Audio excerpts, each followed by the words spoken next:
திரு DK. Amul Kandasamy அவர்கள் சட்டமன்ற பேரவை உறுப்பினர் அவர்கள் மறைவு குறித்து 2021ஆம் ஆண்டு வால்பாறை தொகுதியிலிருந்து தமிழ்நாடு சட்டமன்ற பேரவைக்கு தேர்ந்தெடுக்கப்பட்டு இப்பேரவையின் உறுப்பினராக திறம்பட பணியாற்றி வந்த திரு டி.கே. அமுல் கந்தசாமி அவர்கள் 21/6/2025 அன்று மறைவுற்ற செய்தி அறிந்து பேரவை அதிர்ச்சியும் ஆற்றொன்னா துயரமும் கொள்கிறது.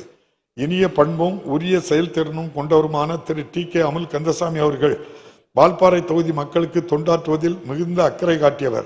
கட்சி பாகுபாடின்றி அனைவரிடமும் பழகி அனைவரது அன்பையும் ஆதரவையும் பெற்றவர். அன்னாரது மறைவால் அவரை இழந்து வாடும் அவரது குடும்பத்தினர் உள்ளிட்ட அனைவருக்கும் இப்பேரவை தனது ஆழ்ந்த இரங்கலையும் அனுதாபத்தையும் தெரிவித்துக் கொள்கிறது. இந்த இரங்கல் தீர்மானத்தை நிறைவேற்றும் முகத்தானும் மறைந்த இப்பெருந்தகைக்கு மரியாதை செலுத்தும் வகையிலும் மாண்புமிகு உறுப்பினர்கள் அனைவரும் எழுந்து நின்று 2 மணித்துளிகள் அமைதி காக்குமாறு கேட்டுக்கொள்கிறேன்.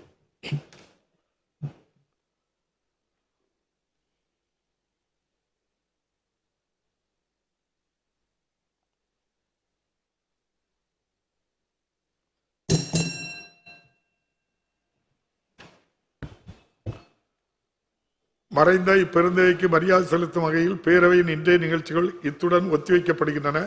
பேரவை மீண்டும் நாளை காலை 9:30 மணிக்கு கூடும். வணக்கம்.